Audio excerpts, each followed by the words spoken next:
বিশ্বজুড়ে ধর্মীয় স্বাধীনতার প্রতি সম্মান দেখানোর পক্ষে জোরালো অবস্থান রাখে আমেরিকা। বিভিন্ন দেশের সরকার কিভাবে ধর্মীয় সংখ্যালঘুদের অধিকার দেখছে তা নিয়েও তারা প্রতিনিয়ত পর্যবেক্ষণ করে। তবে এবার ট্রাম্পের দেশেই একের পর এক অঙ্গরাজ্যে চালু হচ্ছে বাধ্যতামূলক ধর্মশিক্ষা।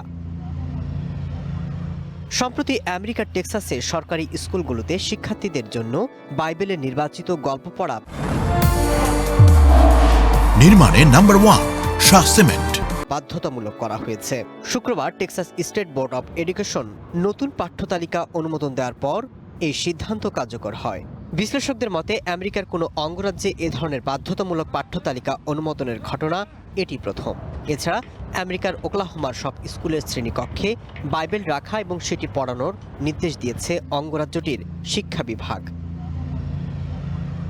আন্তর্জাতিক গবেষণা সংস্থা পিউ রিসার্চ সেন্টারের তথ্য বলছে, বর্তমানে প্রায় 28% আমেরিকান মনে করেন তাদের নির্দিষ্ট ধর্ম পরিচয় বা সংশ্লিষ্টতা নেই। গত কয়েক দশকে দেশটিতে ধর্মনিরপেক্ষতার ধারা বেড়েছে। সেখানে তরুণ প্রজন্ম আগের প্রজন্মের তুলনায় কম ধর্মভীরু।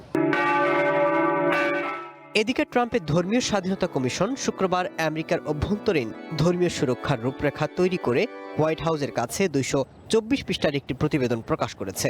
এতে সরকারি বেসরকারি প্রতিষ্ঠানে বড় পরিসরে ধর্মীয় চর্চার সুযোগ বাড়ানোর সুপারিশ করা হয়। এ সময় ট্রাম্প জানান, আমেরিকার নাগরিকদের অবশ্যই ঈশ্বরের অধীনে এক জাতি হিসেবে থাকতে হবে। আমি এই প্রতিবেদন নিবিড়ভাবে পর্যালোচনা করব এবং আমার প্রশাসন ধর্মীয় স্বাধীনতা রক্ষার মূল স্তম্ভগুলোকে নিয়ে কাজ করে যাব। অবশ্যই আমেরিকানদের ঈশ্বরের অধীনে এক জাতি হিসেবে থাকতে হবে। আমরা কখনোই এই বাক্যটিকে আমাদের কাছ থেকে কেড়ে নিতে দেব না। অনেকেই বলছেন, সাম্প্রতিক সময়ে দেশটির রাজনীতি, বিচার ব্যবস্থা এবং সামাজিক পরিসরে ধর্মীয় মূল্যবোধের প্রভাব এবং হস্তক্ষেপ আগের যে কোনো সময়ের চেয়ে অনেক বেশি দৃশ্যমান। Masud Rana, one international desk.